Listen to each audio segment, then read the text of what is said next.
guys, welcome to Explain Z. I'm your host Moses. Today we have a different topic. Away from politics, today we're talking about history.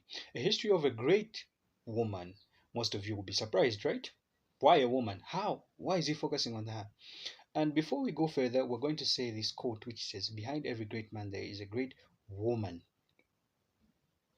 Definitely there's a great woman. Who are we talking about? Mama Winnie Mandela. Mama Winnie Mandela's full names are Winfrida Nomzamo Mandela.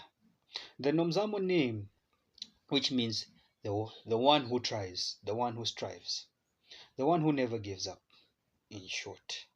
So, why are we talking about this woman and why is she important on our show today? We go back in time to a system called apartheid in South Africa.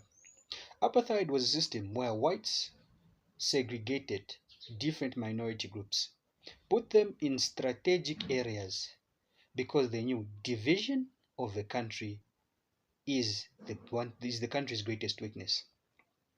So whites were the most powerful and they received all sorts of aid and benefits of the government, mostly protected from anything that came their way. But the blacks, the original South Africans, did not benefit, were mistreated, were not allowed to a proper education, and were deprived of so many of their rights by this government called the apartheid government.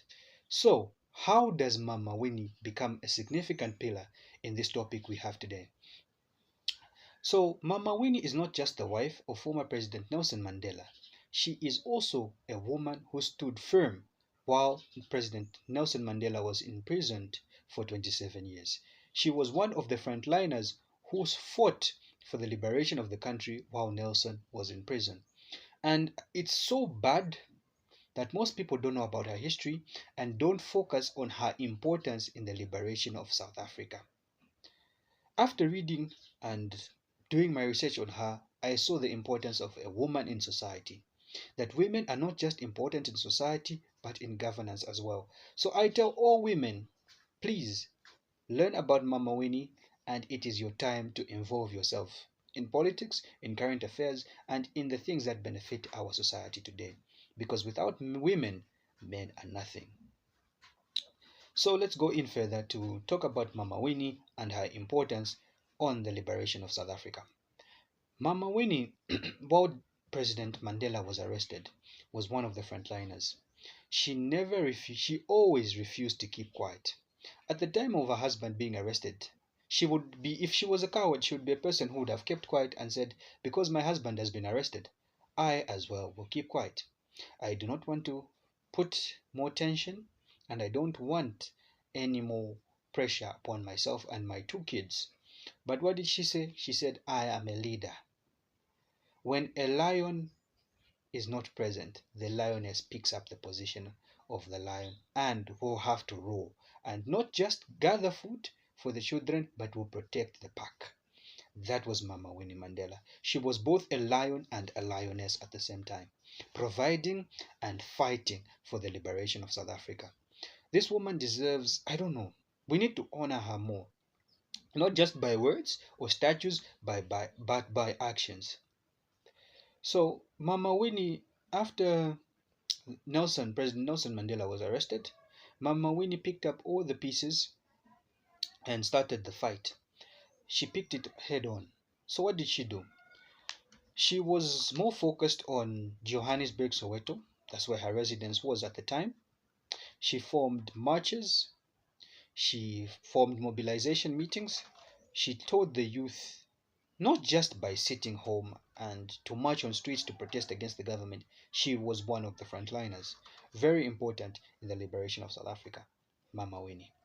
So, as she kept on doing that, the government saw a big threat in her and imprisoned her for 491 days. 491 days in a secret facility in Pretoria, which is we don't know what happened, but I'm sure she was tortured. She experienced a lot there. But after her removal from prison, the government again thought she would keep quiet and sent her away to Brantford, another town where she did not know the language of the people there and she did not know anyone. It was a way to silence the woman. But what did the woman do? she never kept quiet. She always said, I have a will, and my will is to be one of the liberators of this great country. So Mama Winnie kept on. Even without the language, even with language being a barrier, she made language her primary advantage. She mobilized people in a land where she was new to. She kept on forming these liberations, these marches from 1977 to 1985. So Mama Winnie kept on, and in 1985 she went back to Johannesburg, where she was thrown away to Brantford, and she stayed there, keeping on these liberational marches, keeping these mobilizations on, head on. She's the one who endured all the pain, all the pressure. She was one of the leaders of the ANC at the time in South Africa, and one of the main people who pushed for Nelson Mandela to be set free. And I don't know why this is not taught in schools. I don't know why these things are not really that important to the African today. Because look at how much a woman went through for us to be free today.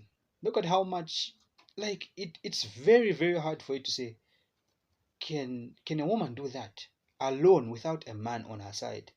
But she went on to do the needful. She fought for her husband, even in his absence. And there's a quote, very famous quote, which Mama Winnie used while Nelson was arrested. And let me just look for it. There are two. They are very powerful quotes.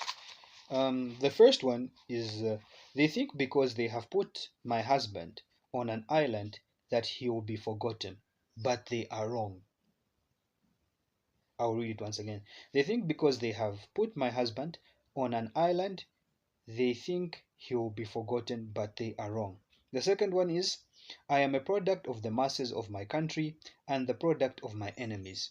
Because Mama Winnie said this, there were certain allegations of her being a brutal leader when she formed the Mandela United Football Club, which was her protection system, which protected her and obeyed her laws. And these guys were mobilizers. They caused some havoc on the streets. They really were a problem, but they were her personal security. And they once abducted a kid who was beaten and killed because he was a spy. He took information to the apartheid government. And from that day, Mama Winnie was considered as a villain.